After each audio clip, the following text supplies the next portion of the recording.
Guys അപ്പൊ നമ്മൾ ഇന്ന് കോളേജിൽ വന്നിരിക്കുന്നു നാളുകൾക്ക് ശേഷം. ആരതി ഞാനും രാവിലെ മഴ നനഞ്ഞു. അല്ല ആരതി കുഞ്ഞു മഴയെന്ന് പറഞ്ഞ എടുത്ത് ഓടിയതാ, പക്ഷെ ഭയങ്കര വലിയ മഴയായിരുന്നു. മൊത്തം നനഞ്ഞു. ഞങ്ങള് ഹല്ലിക്ക് നനവൊന്നുമില്ല.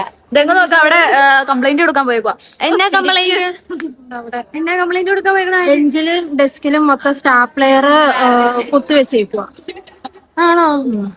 ഗൈസ് ഞങ്ങളുടെ ബെഞ്ചിലൊക്കെ സ്റ്റാപ്ലർ കുത്തി വെച്ചേക്കാ. അതുകൊണ്ട് ഡ്രസ് ഇപ്പൊ എന്റെ ഡ്രസ് കമ്പ്യൂട്ടർ ലാബ് വന്നിരിക്കാണ്. ബാലൻസിട്ട് ശരിയാണ്, പക്ഷെ ബാക്കി ഒന്നും ശരിയില്ല. നെഞ്ചിരിക്കുക. നിന്റെ എന്തെങ്കിലും ശരിയായോ? അല്ല, എന്റെ സത്യം പറഞ്ഞ ബുക്ക് മാത്രം ശരിയാ, ബാക്കിയെല്ലാം തെറ്റാ. എന്റെ ബാലൻസിട്ട് മാത്രം ശരിയാ, ബാക്കിയെല്ലാം തെറ്റാ. പക്ഷെ ഞങ്ങൾ രണ്ടുപേരും ഒരുപോലെ ചെയ്ത് വെച്ചേക്കണം, പക്ഷെ തെറ്റിപ്പിച്ചു.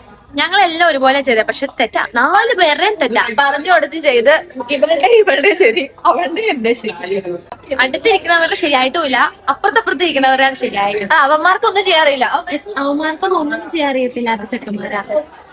പിന്നീട് അവൾ കൊല്ലുമെന്നാണ് പറയുന്നത്. എന്തിനാ ഈ ബേനാത്ത് രാത്രി ഉറങ്ങൂല, എന്നിട്ട് ഉറങ്ങാണ്ട് രാത്രി ചെയ്യും. എന്നിട്ടാണ് ഈ കിടന്നിട്ട് ഹല്യാനി ഉണ്ടാക്കും.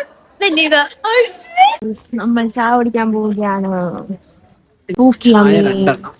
2 ചായ, ഒരു പപ്സ്. ഒരു ചായ കുടിച്ചാൽ ഇറങ്ങിയാൽ മതി. സൈനക്ക് ജിമ്മിൽ പോണോണ്ട് സൈന ബ്ലാക്ക് ടീ മാത്രം കുടിക്കും, വിത്തൗട്ട്. അതും വിത്തൗട്ട്. നമ്മൾ കോഫി കുടിക്കാം.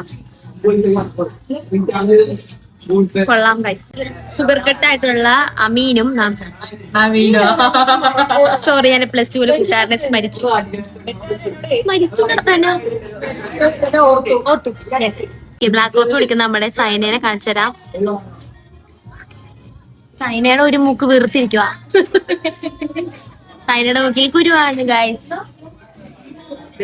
കാണിച്ചേരാ ഇത് മൂക്ക്, അത് കാണിച്ചതന്നെ. ഈ മൂക്ക് ഒരു മൂക്കിനൊക്കെ വലിയ മൂക്ക്, അപ്പുറത്തെ മൂക്ക്.